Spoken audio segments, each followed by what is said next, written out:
Wonderful. Okay. All right. So they'll be getting started in just a little bit.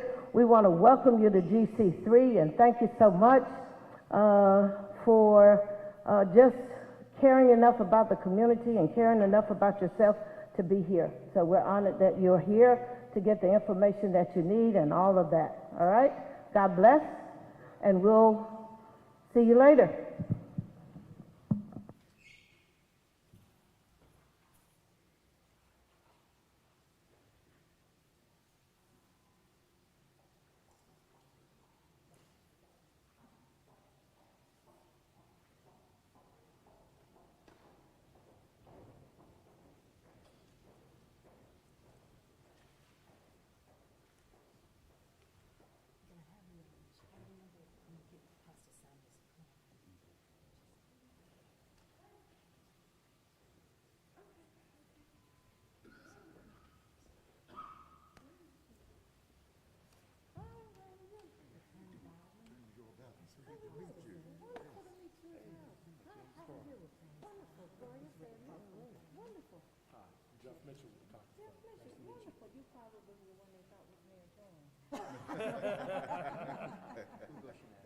Wonderful.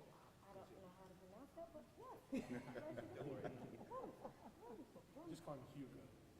That'll work right there. So welcome to World Commission Community Church. We're honored to have you here to give the people whatever information you need to give them. So that's the best of what the people need to gain from this. All right. All right, that's it. Do you have that? Do you like them all up there? Or do you? Yeah, this is fine. Do y'all want to do right here or y'all want to do it here? What we can do is as they speak, they can then just stay. Okay. Yeah, this is fine. Okay, whatever. Absolutely.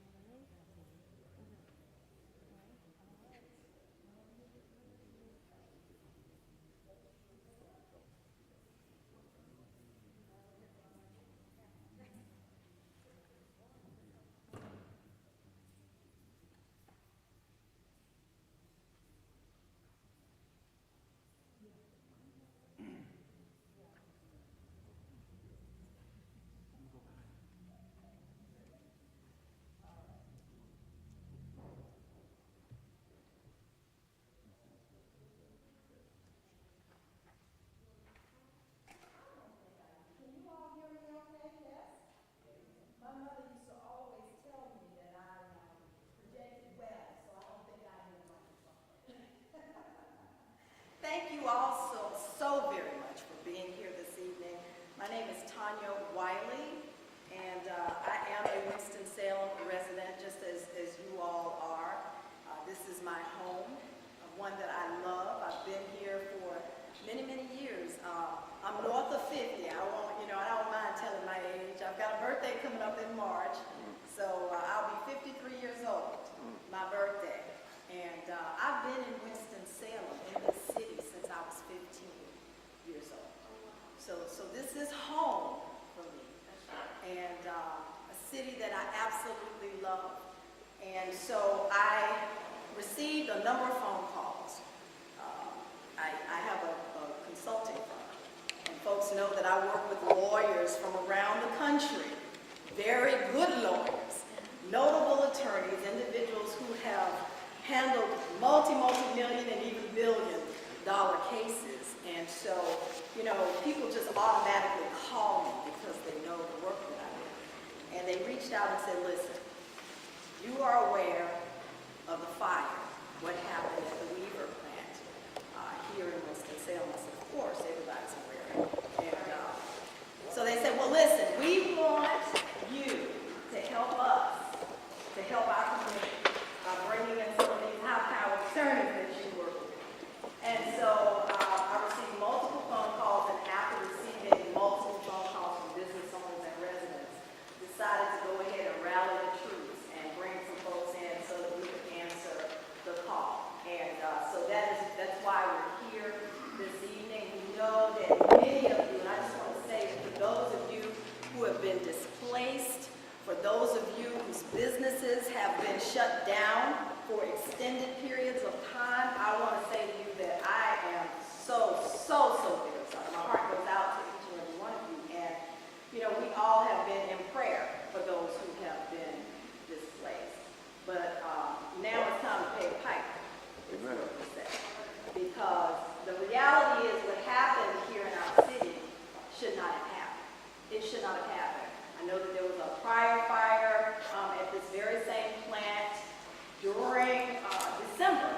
right around Christmas time, is my understanding.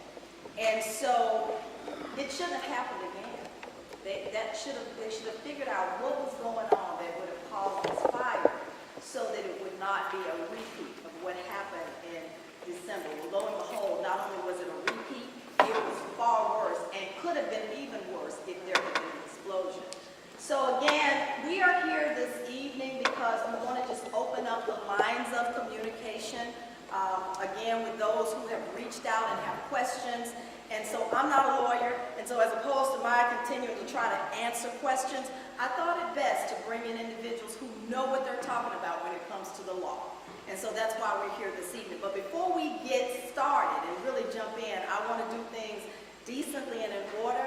I want to first of all thank Apostle Samuels for allowing us to be in this house, in this church. We really appreciate you opening your doors to us. I know that with COVID, all of the churches they've been doing the online and are now starting to come back into the church house, into the building. And so there are a lot of restrictions. I appreciate you all for abiding by the guidelines, wearing your masks, and practicing social distancing. So again, we thank you all for being here this evening. And without further ado, I would like to ask, I won't say the queen of the house. She is actually she's the one who runs the house here. You know, she does what God tells her to do. I'm Gloria. Amen. Well, I want to thank you again for coming and being a part of this conversation. And so let's go to the main one that can make whatever needs to happen, happen. Right? Let's talk to him. I think that needs to be the first conversation. So let's pray. Father God, we just thank you for who and what you are. You are matchless above all other names. And so because you are concerned about what matters to us, we bring this attention to you even the more. You know about all that has happened, and you know about why it has happened. And so as a community church, we stand in proxy to make sure that the community is cared for, that the community concerns are heard and honored. We ask you now in the matchless name of Jesus to just render your presence where emotions are at bay and constrained and controlled, as we voice what needs to be voiced about this matter. As much pain as it has caused, as much disruption to many lives it has caused, we ask you now, because you know all and you see all and watches all and can take care of all, we ask that you give us guidance to navigate through this so that the community that has been affected will be justified and just cared for to handle this matter. We thank you for it, and we bless you now. We bless you now for all that you have lined up, because we know that you know everything. We ask that you bless right now this gathering, this conversation. In Jesus, the living Christ's name, we pray. Amen. Amen. And welcome again.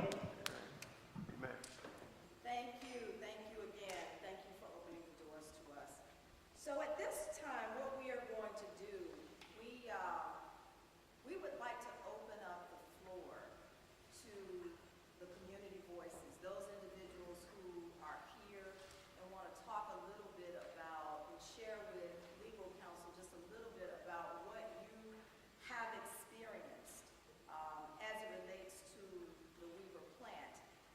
One of the phone calls that I received was from an individual who said, not only have we been affected by this fire, but this fire ultimately just started to peel away layers of an onion that smells really bad, right? And so what we want to do is have some of you come and talk to us about not only this fire, but what are some of the issues that you've been experiencing over the years as it relates to the toxic chemicals that may be emitted into the air. So we want to talk a little bit about that. So I don't know who's here as of yet. I know some folks that texted me and said they were running behind, but is Alan Krause with us? Alan, are you here? Okay. Let's see. So what I would like to do then is, Alan is not here, and I know Rex is not here as of yet. I want to just open the floor. If anyone would like to stand and just right where you are and talk to us, or if you want to come up here where I am, it's absolutely fine. Would anyone like to come and share what you have experienced as a business owner, as a resident? I know that you all, many of you know that there's money that has been made available by the city. That's a different pot. Okay, that's not the money that we're talking about today. What we want to do is we want to learn about the issues that you have suffered so that we can find out if there's a bigger pot that we can tap into on your behalf as residents, as business owners. So if anyone would like to come forward and talk to us about what you've experienced, we would love to hear from you. Anybody? Anyone? Also, take the microphone to them. Yes.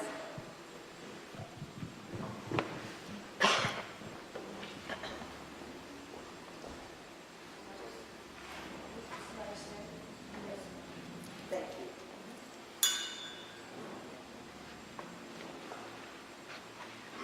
Money. Not on.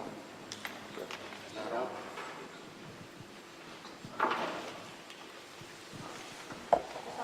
So? Yes, sir. My name is Bernard Russell, and I live at 4260 apartment D12 Enclave apartment. And with this fire, it bothers me.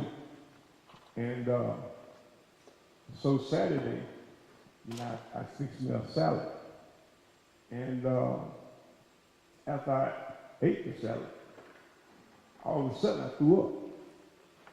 And this is something that I never experienced. So I had talked to one of the city workers, and I said to them, what y'all need to do is look at the film and see what direction that smoke was coming on Tuesday. And at Enclave, we got it all because we were like one block over. And so my concern in the next 5 or next 10 years, what we might be going through. You see what I'm saying? So my thing in pertaining to that, I'm 69 years old, and it does bother me at night. So who do we look to but God? You see what I'm saying? And so like I say that, if it was R.J. Reynolds, I retired from R.J. Reynolds in 93. And if it was R.J. Reynolds would throw a rock and hide his hand. So I've been to both of the meetings. And in both of the meetings, no representative of Weaver Company was there. And they the cause of it all. So my concern for me, as talking for me and the rest of us, what about our health? Thank you, sir. Give me your name again, please. Bernard Russell. Mr. Russell, thank you so much. Anyone else?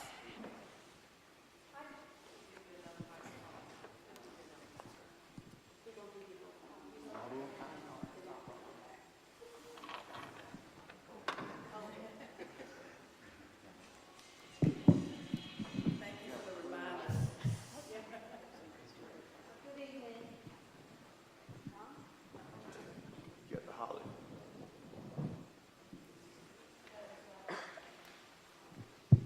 Now it is, yes.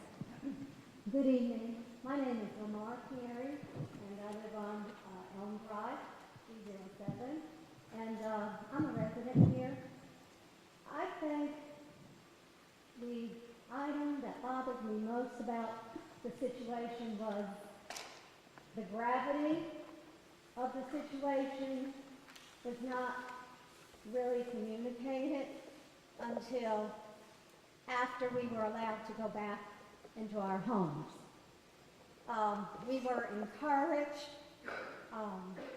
to evacuate, but I feel like it should have been mandatory, based on the knowledge that they had about the fertilizer plant and the potential to wipe out homes and also to wipe out mainly lives. So that bothered me the most. Number two, the communication bothered me. I was fortunate enough to have a place where I could go. But I was busy after I got to the other location. During the night and early morning, I was communicating or trying to communicate with other people that lived in the neighborhood. There were people that communicated with me to see if I had been able to get out. There were other people that lived right across the street from me that were asleep. Never knew what was going on until the next morning. So I was told that law enforcement came down the street. They did not go door to door.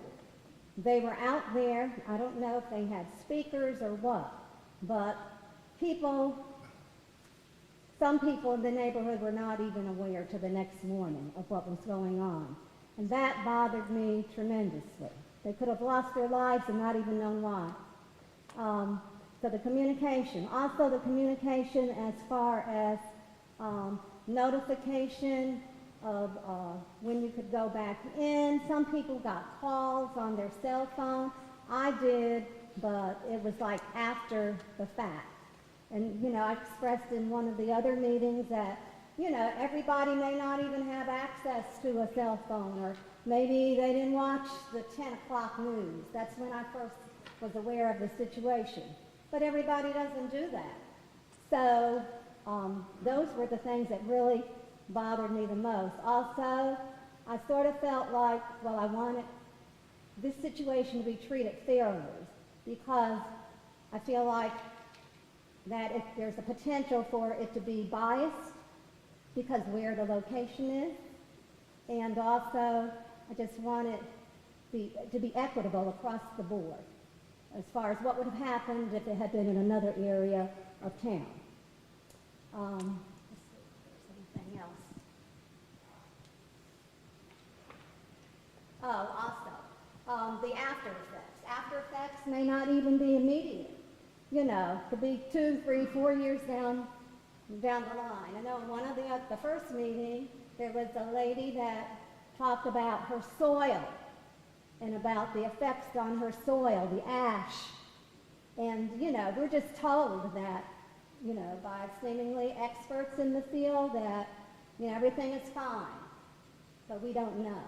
We don't know what the it's just like some of the other situations that have happened in other states in the United States.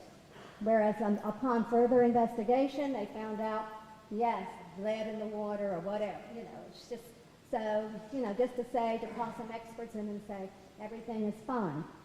I think that it leaves a little bit, for me, I would like to have some more information concerning that.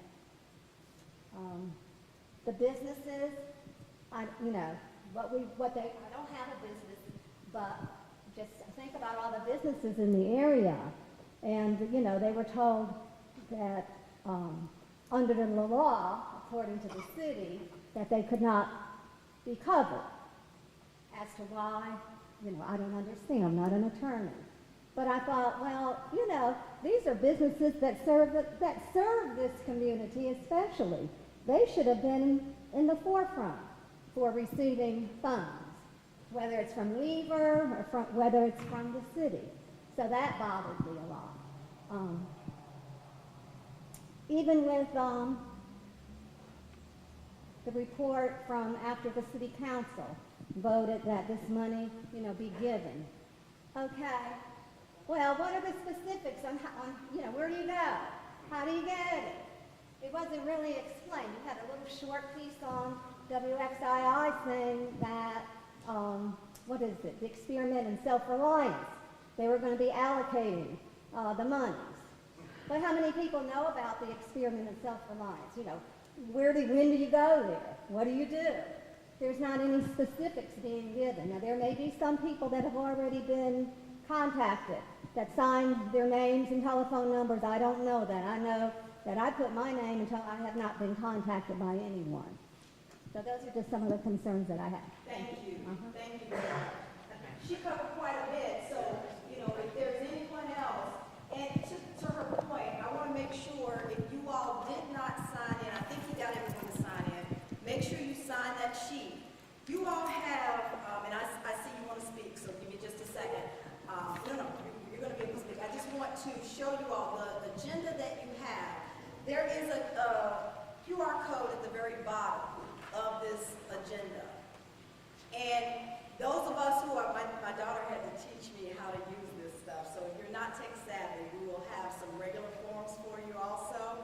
But for those of us who are, it makes it much easier because all you have to do is open up your camera on your cell phone, point it at this QR code that's on this sheet of paper here, and it's going to instantly take you to the intake form. Just a few questions, fill that intake form out, and then once you hit submit, it's going to come right back to us, and we'll make sure that the attorneys get that. Did you get one of the agendas? You did not, so we'll make sure that you get an agenda. There's plenty of them in the back, so we'll make sure that you get an agenda. You have one now? Okay, good. All right. So I think that the gentleman wanted to speak, yes?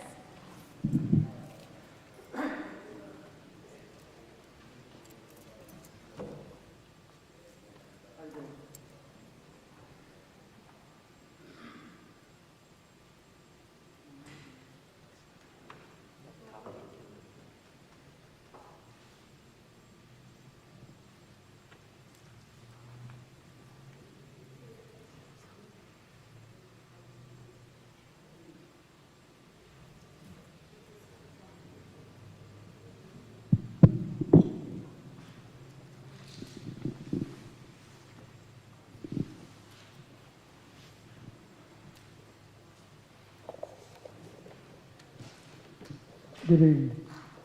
My name is Eugene. My name is Eugene Evans.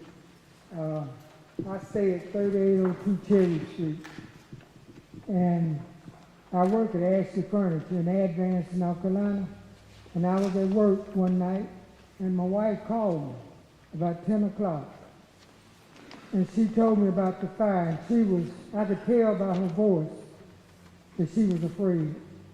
So I immediately left work, and I came home and I comforted her a little bit. We stayed there that night, but the next day the fuse got bad, so we had to leave.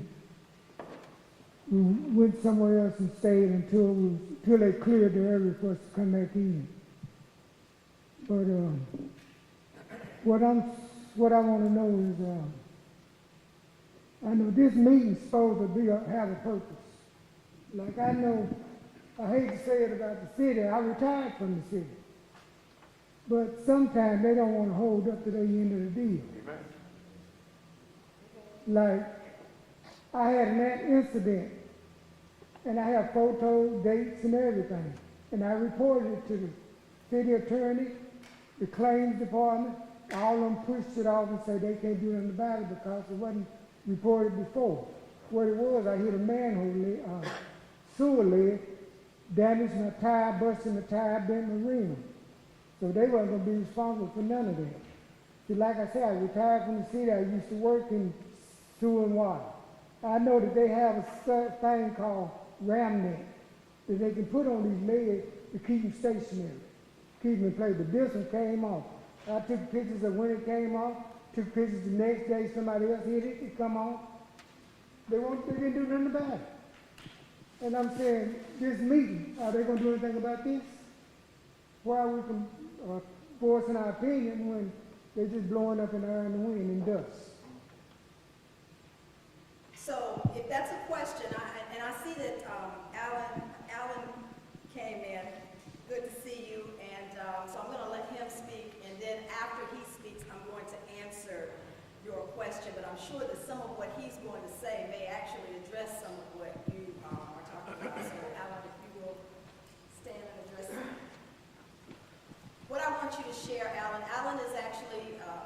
business owner. He is listed on the agenda. He's the owner of Triad Express Laser and Engraving right here in the city, and is probably a stone throw away from where the fire actually started. And you know, Alan has experience over the amount of time that he's been there. You know, he's seen some things in terms of just the pollution in the air, etc. So he wants to talk a little bit about that, and then I'm going to answer your question. So yeah, we've been there since, in that area since May of 2018, and we're only, I think we're 2,200 feet from the location. And, you know, my background when I was much younger person, I used to work in the rock quarry, and we used the same product, what they called the finished material, to blast rock. And I was doing some calculations there a moment ago, and probably anywhere from 8,000 to 10,000 pounds we would use to blast stone, solid stuff, and they had 5,000 tons of finished material. And so when I realized that, I started thinking of how the magnitude of the hole that would have been there had that stuff exploded. And 2,000 feet away, I dare say that our building wouldn't have existed from that explosion. It would have changed the map of Forsyth County severely, because I'd also heard that what was there, had it exploded, would have been the largest explosion in the United States history. And then also from my work in the quarries, is some of the plants there had dust, and they would enclose the entire plants. And so if the quarries took the precaution to keep dust and stuff from going out into the neighboring areas, why didn't they do that so that we weren't smelling those fumes and stuff from just the manufacturing of it? And so it should have been a little more, in my opinion, dressed up and environmentally to the neighbors around. I know me and you talked about a lot of stuff. Did I touch on the... You did. You Okay. did. Thank you very much for that. I think it's important to hear from our business owners as well. So let me answer your question. So the meeting that we're having here today, it's not tied to the city of Winston-Salem at all. This meeting is separate and apart from the meetings that the city has had. So I want to just make that very clear, okay? Again, I expressed earlier that I received a number of phone calls from business owners and individuals alike, residents, just saying, listen, you know, we need to do something about this. We're afraid. We don't know what's going to happen long term. You know, what's going to happen if they decide they want to open back up at the same location. You know, and then let's look at what has happened, what has transpired prior to the day. We don't know how much we have been exposed to toxic chemicals. So what recourse do we have? And so that's why these attorneys are here today. They are here because they were invited to come here just to share with you some of the information that they have gathered in their combined over 100 years. They're not 100 years old, but combined they have that kind of experience. And so with that kind of experience, they've seen and heard it all when it comes to situations like this. You all know about the Waco, Texas situation, yes? Right? So that could have been Winston-Salem, North Carolina times 3, 4, 5. Because they said that if it had exploded, again, Alan said it best, it would have changed the map of our county and our city. So we are very blessed. We are very fortunate. We have people like Apostle Samuels and all of the other ministers in town praying for our city. And because of that, we are here today. It's because we were covered in prayer. But for the grace of God, we would not be here today. But for the grace of God, we would not be here today. So therefore, at this point, what I would like to do is ask all council, if you all don't mind coming, and we've got some seats up here, and I'm going to move out of the way. Joel Bowden, who is actually a North Carolina attorney. He's based over in Greensboro, North Carolina. And so he is going to lead the way here. And then after that, you will hear from my friend and partner in crime, Attorney James Carter, who is actually based in Louisiana. But he is a phenomenal attorney. You know, oftentimes when you have situations like this, it's better to we have our local counsel, but then we decided that we wanted to have an unbiased group. We wanted to have folks who are going to look out for the people of Winston-Salem, and they're not going to be compromised in any way, shape, form, or fashion. Okay? And so I wanted to make sure that I brought the best here for you all. So that's what we have here today. On this stage, we have the best when it comes to dealing with mass torts and cases like the one that we're dealing with Beaver Fertilizer Company. So with that, I'm going to slide to my right and turn it out. Thank you, Ms. Wiley. Can y'all hear me? Yes. Good evening. First, I'd like to say thank you to Officer Samuel for having us here. Thank you. And this is a very tragic type situation. In any situation where you have an explosion or fire that affects a wide range of area, you're going to have people that have a variety of types of claims. And one of the things that we want to make sure that the city does not do is abridge your rights. In these cases, you want to make sure that you get the maximum benefit, maximum compensation for all of the possible things that can happen as a result of a tragedy like this. First of all, for the people. Everybody who lives within a certain geographic area of this plant has been affected. The question is, to what extent? And that's part of what we want to do in representing the community, is find out to what extent. Because if you've been affected, you're entitled by law to compensation. Now, the city has already come up and said they're willing to compensate people. I think Ms. Wiley said that they were going to put up $1 million. And then she divided it by the number of people that would be entitled to make a claim, and it came out to about $2.33. So it was something very, very nominal. I didn't do the math, but it was something very nominal. And that's my whole point. If you have been affected, and at this point we don't know who has been affected and to what extent, but that's what we intend to find out. In order to protect you, in order to fight for you, we want to make sure that we have all of the details, we have all of the research, we have all of the background that we need in order to fight for you. Now, just a little bit about my practice. I've been in law for over 40 years. I've handled cases from here to California. As a matter of fact, the Carson firm, I met the founder of the firm years ago. This is one of the reasons these guys are here. They're the best. Now, I don't know if any of y'all are old enough to remember the OJ trial, but they brought in the dream team. They brought in lawyers for specific reasons. You had Johnny, who of course was the head of the show, but they brought in somebody who was a forensic expert. They brought somebody in that was a constitutional expert. They brought in different folks so that they would have the best in order to win. In these cases, it's not about just being in the case. When I get in a case, we're in it to win. Amen. We want to make sure that the community is protected. Now, we have a variety of claims that said that we think exist. For example, business owners have had business interruption. People who have been exposed to these toxic chemicals may have long-term problems that need to be addressed.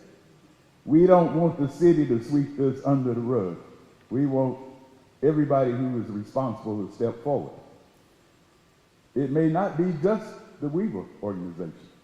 There may be others who have to pay. But believe me, we will get to the bottom of it. We will find out. With my partners, I'd like to introduce James Carter. I've known Attorney Carter for some period of time. He's out of Louisiana, but he's one of the best in the country. Not local, not state, but the whole country. And the other guys from the Carson firm are good in their particular arena. That's why they're here. So I'm going to turn the mic over to Attorney Carson. Thank you very much.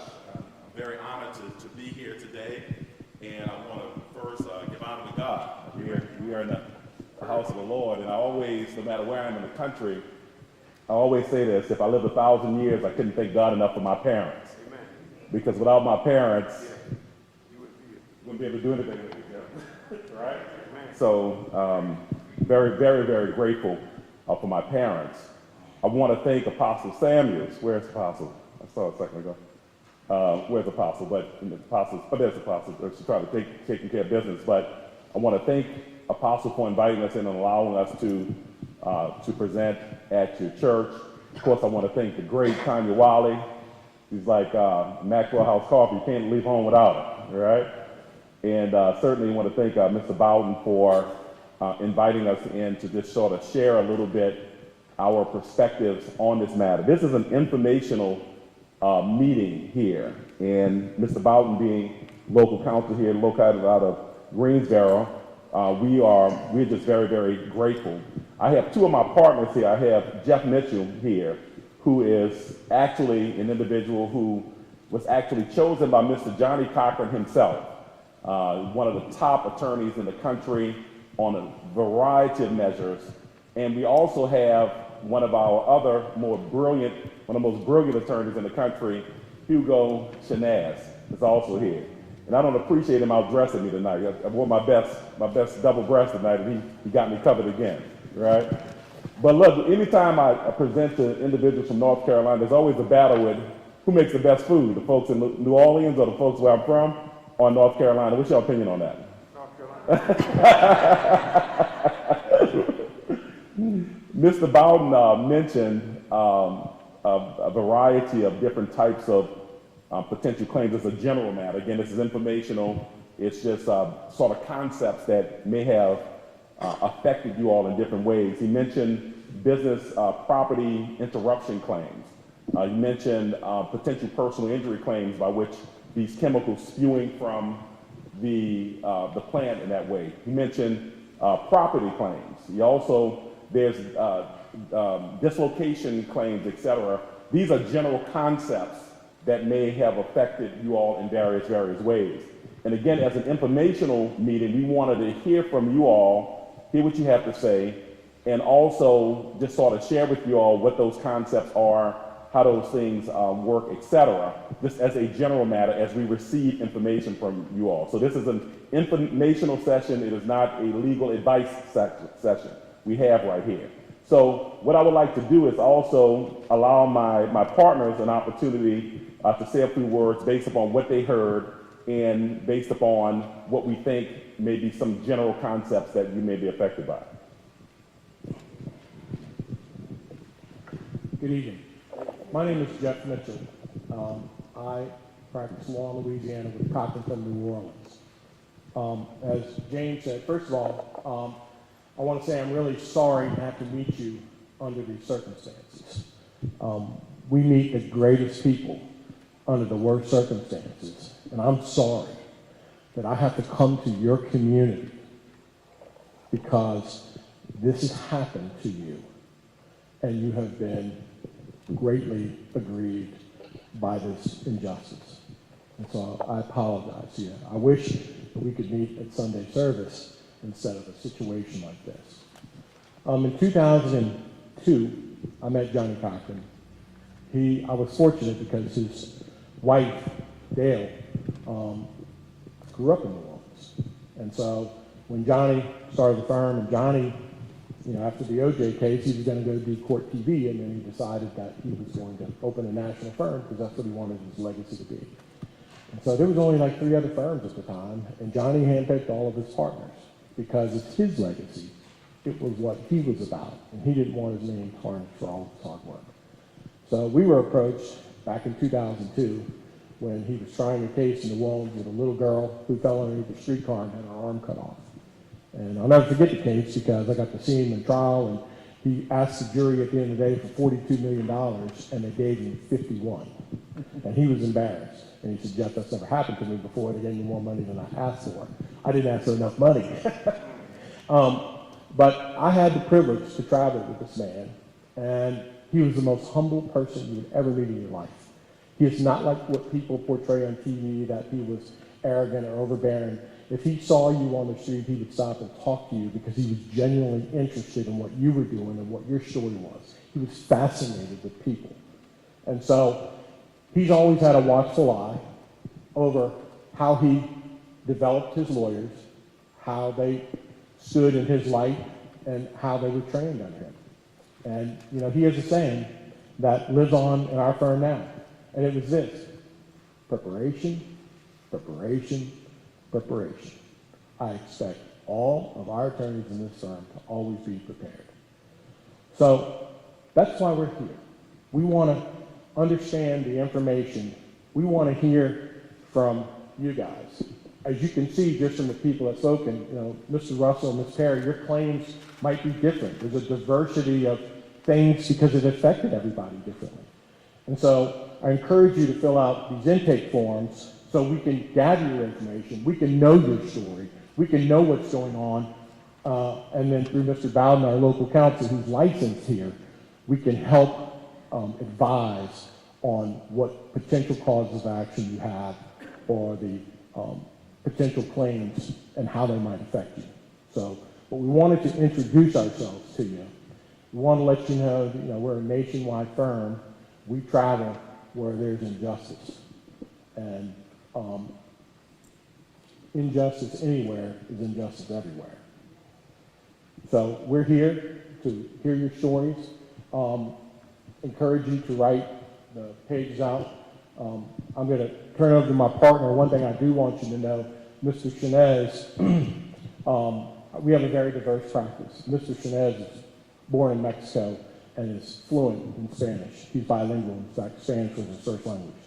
When we were driving in here, we understood that there's a large Latin community that may have also been affected too. So we bring all facets of diversity to the equation, and we have the resources to help you evaluate and advise you in ways we can. So thank you again for being here. Apostle Samuel, thank you for having us here in this beautiful place of worship, and we hope to be talking to you soon. Thank you. It's Joe. So first of all, thank you for inviting us into your home today. As Jeff points out, yes, I was born in Mexico. I am a Latino lawyer. I've heard what you guys have said. The one thing I will really remark is whether you're a person or a business, you still have a right to compensation. The United States Supreme Court has said businesses are people. So don't go by the story that only people can be compensated. If your business has been hurt, if your livelihood has been injured, you have a right to fill out that form, to look for legal counsel, and to be compensated for that, separate apart from you as an individual. So do not be discouraged. Normally, businesses are the lifeblood of a community. You serve the people, and you have rights and can be protected as well. So I didn't have the benefit of ever meeting Mr. Cochran, but I did have the benefit of training in one of the best law firms around the world, which is called White & Case. I trained in the London office, and we worked with many national and international corporations. We know business law. And I can tell you this, they're very complex cases, and each set of facts is going to be different. Each valuation is different. And we need to get in there and look at all the facts, because everybody may be affected in a different way. Some people may be affected, some business may be affected, some may not. But regardless, as Jeff mentioned, I encourage you, fill out the forms, seek legal advice, be very cautious of any documents you sign. Always seek your legal counsel ahead of time. You never know what you might be signing away. Always contact an attorney. Make sure you're not giving away your rights or your business's rights, because that is your livelihood. Thank you. So at this time, and again, I like to do things decent and in order. We are at 6:55. We're going to be out of here by 7:30 because that's what we said we were going to do, okay? What I want to do is I want to make sure that each and every one of you has a copy of the agenda. Is anyone missing the agenda? Does anyone need it? Okay, so we have have a gentleman out back, let's see, 1, 2, 3, how many others? 4, 5, so we need about 10 agendas in here. So we'll make sure, we get those. Well, do you mind going and grabbing some of the agendas from the back? Thank you so much. That's my husband, folks, so. He is the better half of me, the better half of me. And when I ask him to do something, it's amazing. He just does it. Ladies, you know how that works? You need people in our household that was affected. Do I need one for each person? No, ma'am, you can use, so that's a good question. There is a QR barcode on this form. I'll give you as many as you want. If you want more, you can absolutely have one. That's the barcode right there. At the very bottom, you see that? So we're gonna give you some just regular forms. Yes, ma'am. The regular form. Yes, ma'am, we'll get you some regular. Say that again? Absolutely. So let me say this, the other thing is there are folders out back. So when you're heading out the door, I want to make sure that each of you grabs a copy of this folder, this confirm folder. This has just about all the information you're going to need, and there's a brochure as well that's right beside these folders. Make sure you get that. They were kind enough and generous enough to bring you all copies of Johnny Cochran's book. So as you're leaving, if you all would like to get a copy of the book, please by all means do that. There's also t-shirts and polo shirts, so make sure that when you leave, you take that with you. But in terms of answering your question, yes ma'am. What you need is in this brochure. There's contact numbers in there. And this agenda that you have, this actually has the barcode information on the bottom. And then I'll make sure you also have my contact number as well, okay? In case you need to reach out to me. Yes, ma'am. All right. So that said, everybody has an agenda now, right? And if you need extra copies to share with your neighbors and your friends, please make sure that you take those with you because, again, there are a lot of individuals who wanted to be here this evening. They could not be here. We want to make sure that they understand they do have rights as well. Just because they didn't attend this meeting, it does not mean that they are not a part of this group. So we want them to get the same information that you all get tonight. So at this time, what I want to do is open it up for questions because I'm sure you all have questions for the attorneys. Again, as they mentioned, they're not here to give legal advice. This is an informational session. But there may be questions that you have that they may be able to answer. So at this time, we are going to open the floor for questions, if you all have questions. Yes? Okay. Questions, yes?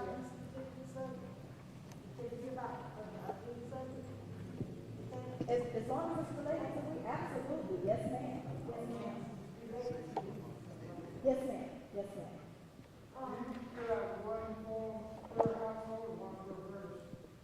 You can take one per person. We've got 50 of them out there. So take as many as you need. Yes, please take as many as you need. Okay, so I think is your microphone on? Hi, good afternoon. My name is Sabrina Webster. I live in the Piney Grove community. I have lived there basically all my life. I live less than a block over from Weaver Fertilizer plant. I don't know how many of you guys know Miss Vashti McNeil. She was a strong community leader for the Piney Grove community. She wanted Weaver Fertilizer out of the community years ago, and the city did absolutely nothing about it.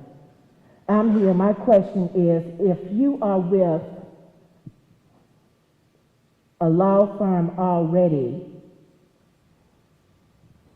I'll just say it with Roberts and Crumley, how, if you are interested in your business, your legal advice, what should we do?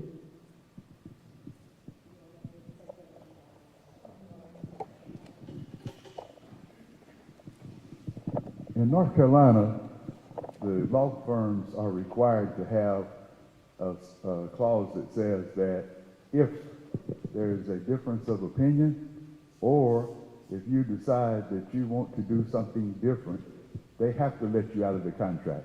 There's no requirement in North Carolina that the lawyer can keep you in a contract, regardless of the stage of the case. The only partial agreement or partial scenario would be if the case is already at the trial level in North Carolina, then the judge has to let the lawyer out of the case. But to answer your question, your specific question, if someone has contacted you already, or if you have even signed up with somebody else, the rules in North Carolina allow you to get out of that contract and go with somebody different. Did that answer your question? Okay. Any other questions? Yes, ma'am? The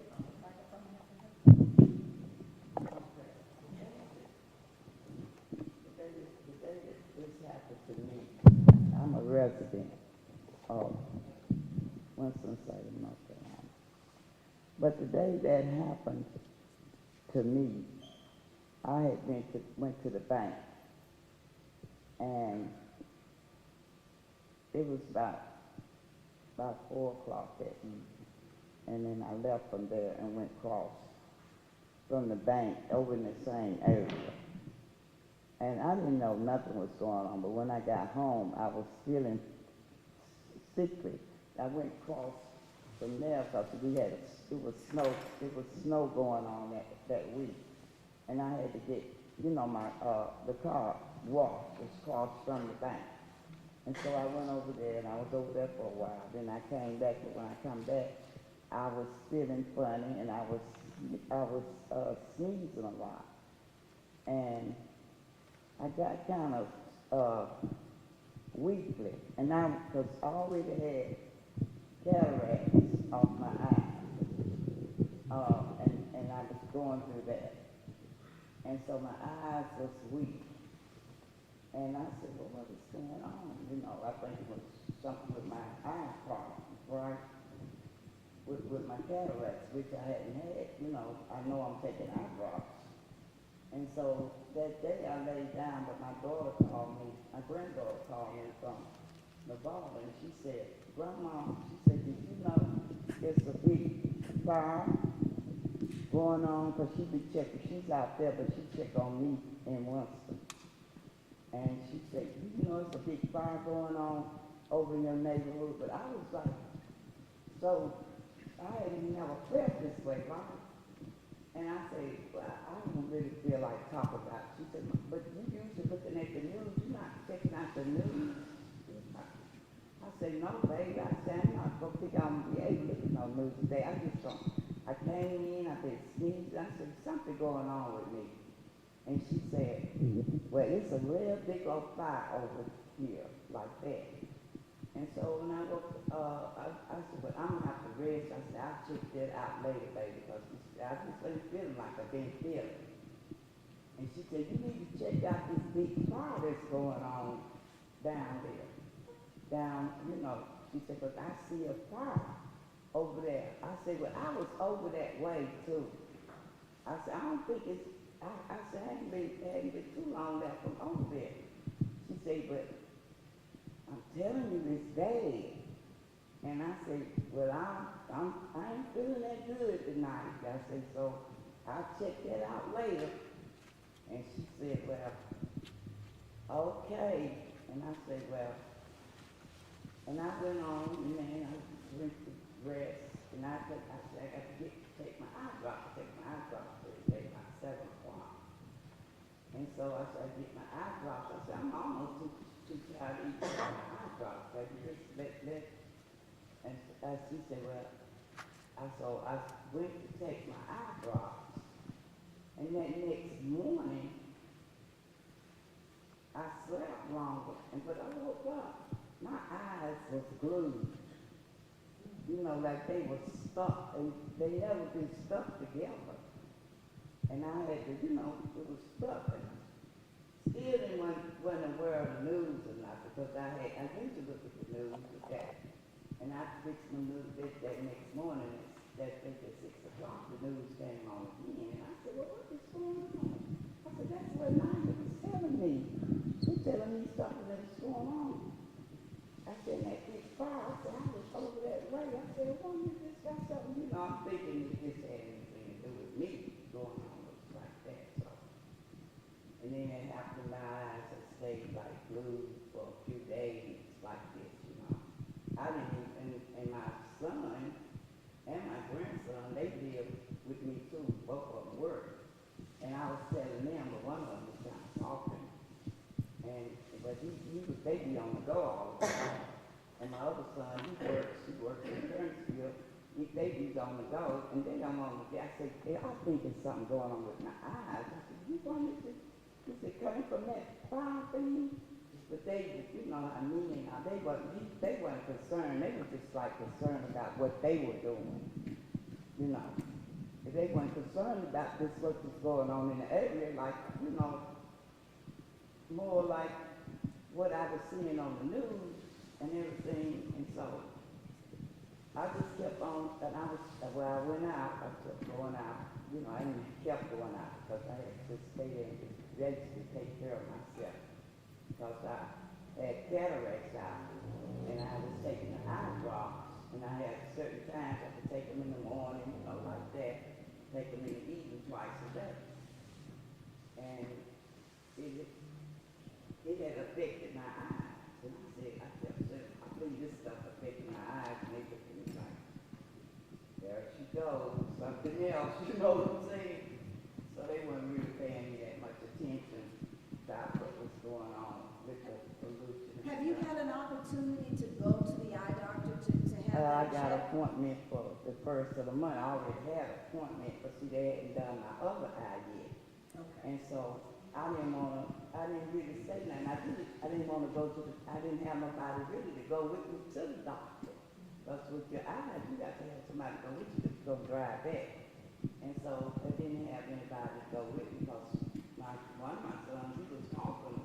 He was like talking too much. And I said, okay, but you talking too much. And the other one was gone. He didn't have the time. So let me tell you what you need to do in that situation. When you go to the eye doctor, if your eye doctor says definitively that what you have experienced with your vision is related somehow to the smoke, the toxins, then you need to make sure you get that documented, okay, and keep up with that.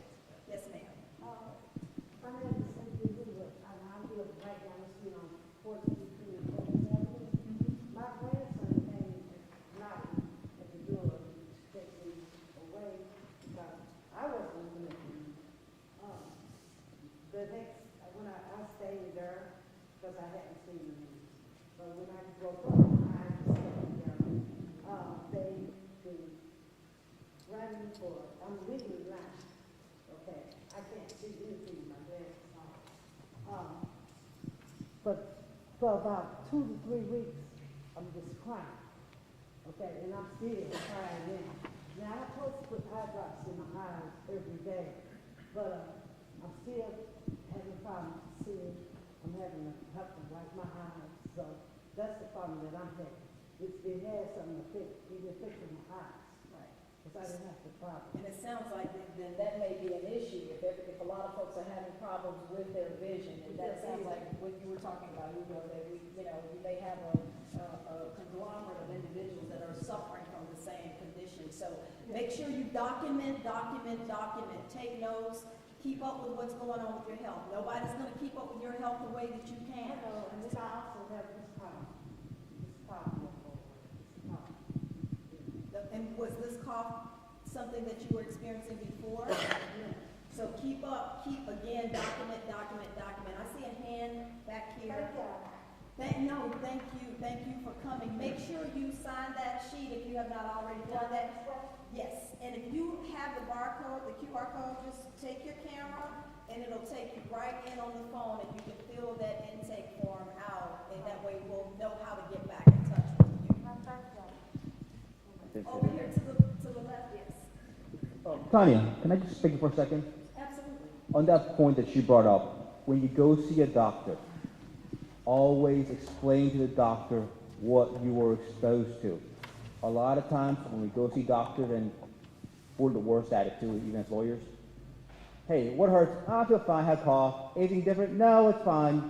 Doctors know what happened or how to relate it. Make sure you go into every doctor you see. You tell them, by the way, I was exposed to this, because that's important information that your doctor needs. And it's aside from a lawsuit, it's for your own health care. It's so the doctor knows how to treat you properly. Let them know what you were exposed to. It's called taking a history.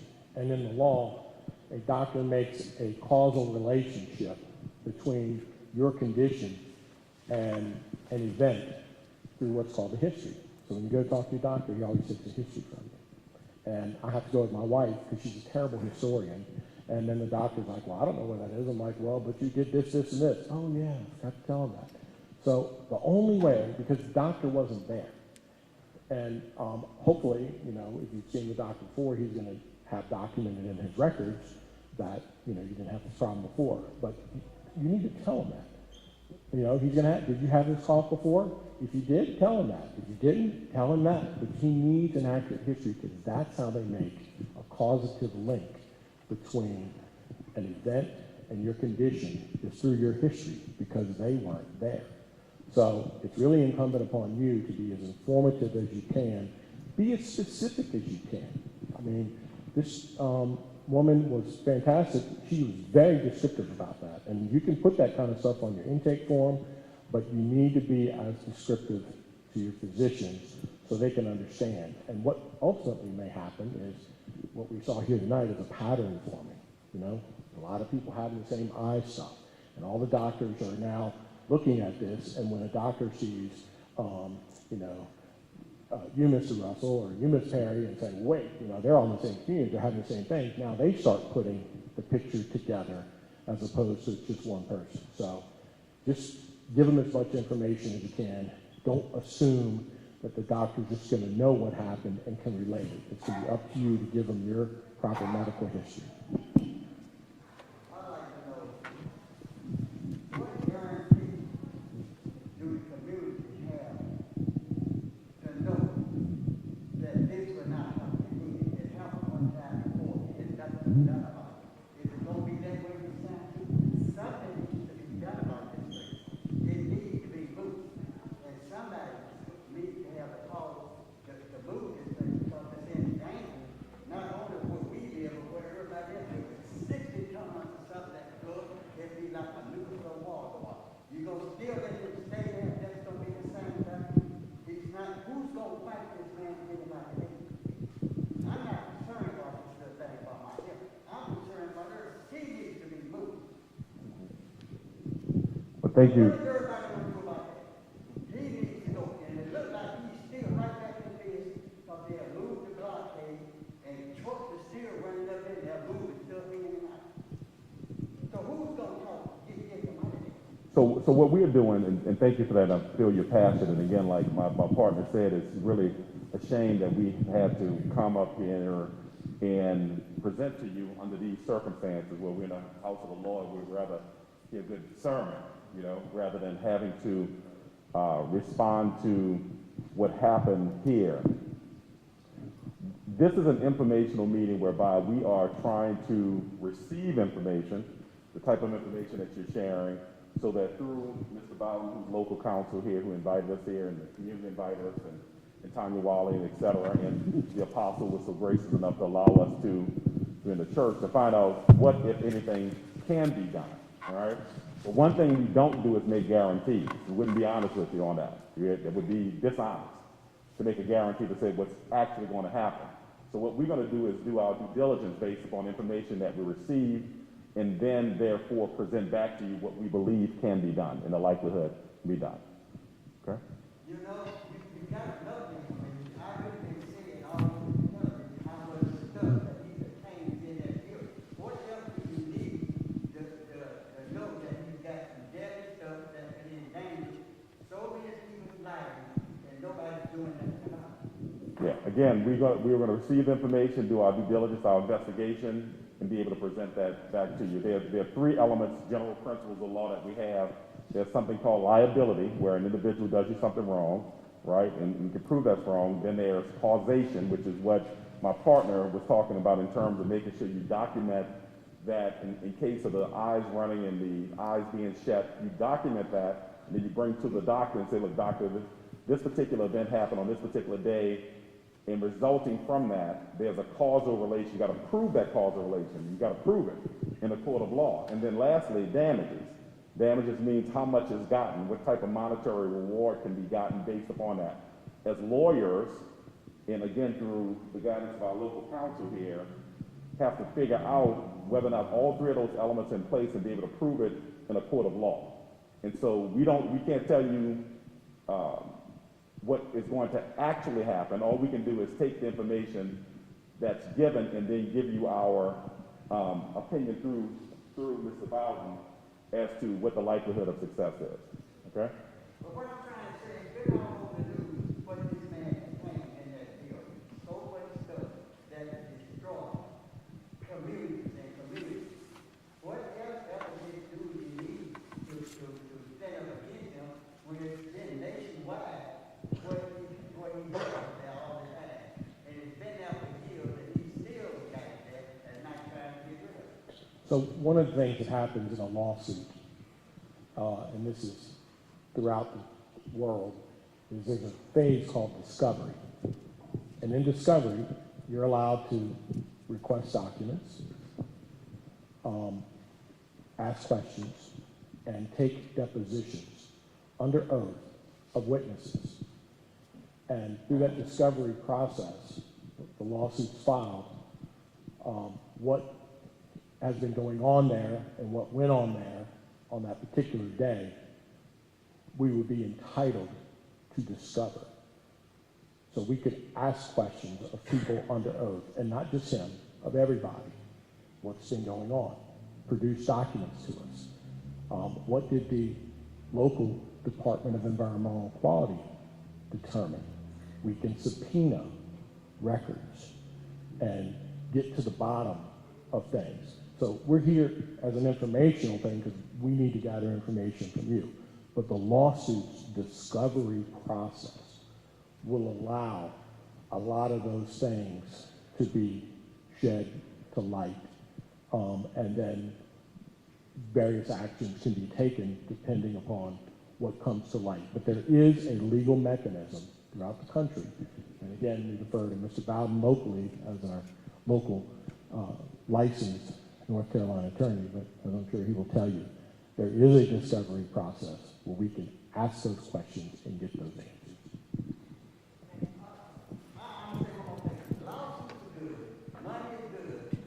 What is money if this thing happen again and it blow up the whole all these neighborhoods? Like, what would money do? Well, again, I think that's part of the reason we are here today as a community. You know, the one thing that Jeff said earlier to you all is that one of Johnny Cochran's sayings was, look, preparation, preparation, preparation, right? He also said keep the faith. And if you all got one of those t-shirts when you walked in the door, you'll see that on there, keep the faith. We do know that there's a higher power in charge of all of this, right? But at the end of the day, we have to do our part. And so that's why we're here today. But what we want you all to do is to go and share this information with other individuals who you know have been affected by this. Listen, I don't live in a 2-mile radius, but I'm inside of a 5-mile radius of the Weaver plant. And it's my understanding that if that place had blown, I would have been affected, right? My child would have been affected. Just as all of you who are sitting in here have been affected by this plant. So we all have a dog in this fight. Every last one of us. We are in this together. This is not about you and you and you and me and me. No, it's about us working collectively to affect change. And that's why we're here today. So to answer your question, if we all will pull our own weight and work together and make enough noise now,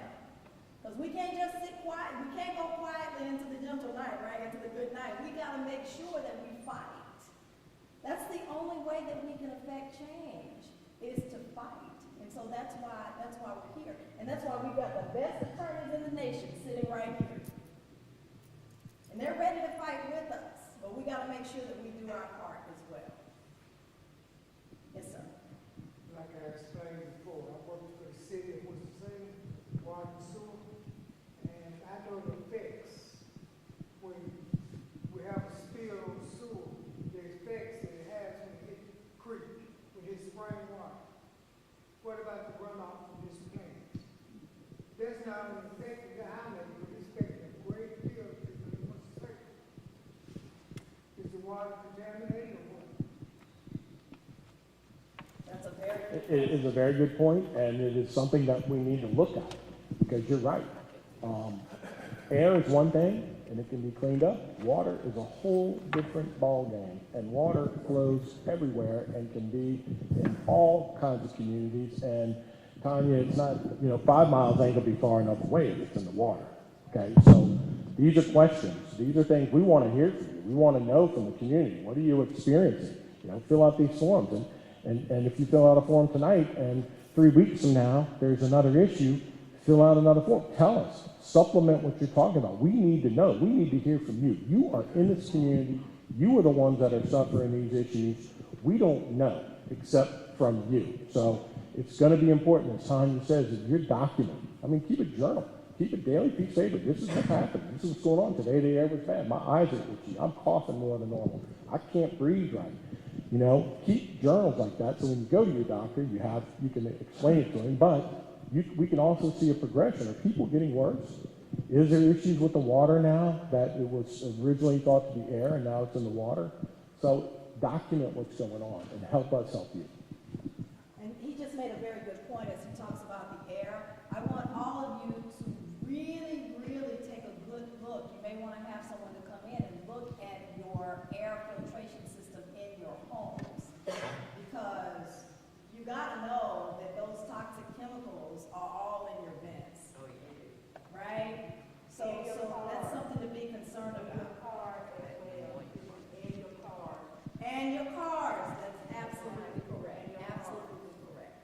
So again, we had another young man who wanted to be here with us this evening, and he wasn't able to be here, but he was going to talk about that very thing. He's been experiencing that not since the fire, but for a couple of years, because he's right there where the Weaver plant is. And he said that there's always a film on his car. Always. So I think you were standing first, are you, Kristen? Yes, my name is Pamela Burton, and I live on Melody Lane. I've been living in the community for 36 years. My concern is the long-term effect of this fire. Yeah, the long-term effect of this fire. I know that the night of the fire, I actually was going down Indiana and saw the fire. I thought at first it was someone's house, and they had the streets blocked off. So then I realized the massive effect, the massive fire. This is not a house. This is the Weaver plant. So I had to go back down Indiana, go up University, go home. Well, that night, I went to bed, got a call at 4 in the morning.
right? They've got a group of experts who will be able to, you have environmental people that you have to get involved in cases like this, and pulmonologists, because a lot of people are having problems with breathing, right? And so, again, you've got a group of individuals here who will bring, when you make war, the Bible tells us, right? We got to make sure that we're armed. We got to be armed. And so, we're going to be armed with the right folks. They're sitting right here behind us. It is 7:25. I'm going to take one more question because, again, I promised you all we would get out on time. And some of you may, already know that you want to go ahead and sign up. If you do, I told them to make sure that they brought forms. If you guys want to do that, we wanted to make sure that, you're able to do that. So I want to go ahead and break on time, but I am going to take one more question. Okay, my question. Plumley Roberts versus John Carson law firm. The pros and cons. I've been opposed to Plumley Roberts, and I don't know which. And they're giving me their, their percentages and whatever. So we're just wondering which one we should go with. I don't think that that's a question either of the attorneys up here will answer for me. I will tell you, we are not allowed. We are ethically prohibited from saying anything about any other law firm or promoting ourselves. Nor would I ever do that, even if we weren't prohibited from doing that. Those are individual decisions you have to make for yourself. What percentage do you? It depends on the type of claim that you have. Again, we're here more for information. It depends on what type of claim you have, what the categories are going to be. Generally a basic case is a third, that type of thing. And then it goes up, depends upon what has happened in the case, and there's triggering events and stuff. So there's no one size fits all, but that's in general, it starts at a third. Excuse me, Tanya, just real quickly. My question is, how do we protest? How do we protest against the city of Winston-Salem, Fertilizer, and the state of North Carolina? How can we start a protest against what has happened in our community in the city? How can we start a protest? And I think, again, you all are here because clearly you know that, there's going to be long-term effects from not just this fire, but this plant. So we know that, right? And so to answer your question, I think what you're doing tonight is it's the road to making those kinds of things happen. We have to open up dialogue. We have to get in, and listen now, folks, I love seeing you all, but I am not a person who just loves meeting to meet. When we get together, I want us to get together and walk away with something that we did not come here with, information, right? So this was an informational session so that we can arm ourselves with information. We can leave and we can know sort of the direction that we want to go in when we leave. When we come together again, we can come together and talk about those kinds of things that you just mentioned, right? So again, I think tonight was a good step in the right direction. But listen, we've got massive numbers, and I know again because of COVID that we're limited on the number of people that we can have in one particular place. But if we have to do a meeting with 150 folks at a time, we can do that, and we can have as many as you all want to have, right? All you got to do is call me up and say, listen, I've got 150 people right now. Let's do this meeting, and we will do it. Because I'm with you. It's a scary thing when you have a plant that's been here since the 1940s, and they have not changed as time has changed. Meaning, it's my understanding you walk in there, and again, this is what I'm being told. I don't know because I've never been inside the plant, but you go in and they've not changed with the times. And so, why were they allowed to continue to operate under those conditions? That's the question. And so the only way we get answers is even after a large corporation bought them out. Right. 5 or 6 years ago. Right. So again, it's all about profits over the lives of people. Right? When you care more about your money and your pocketbook than you do about all of the lives of the people who are around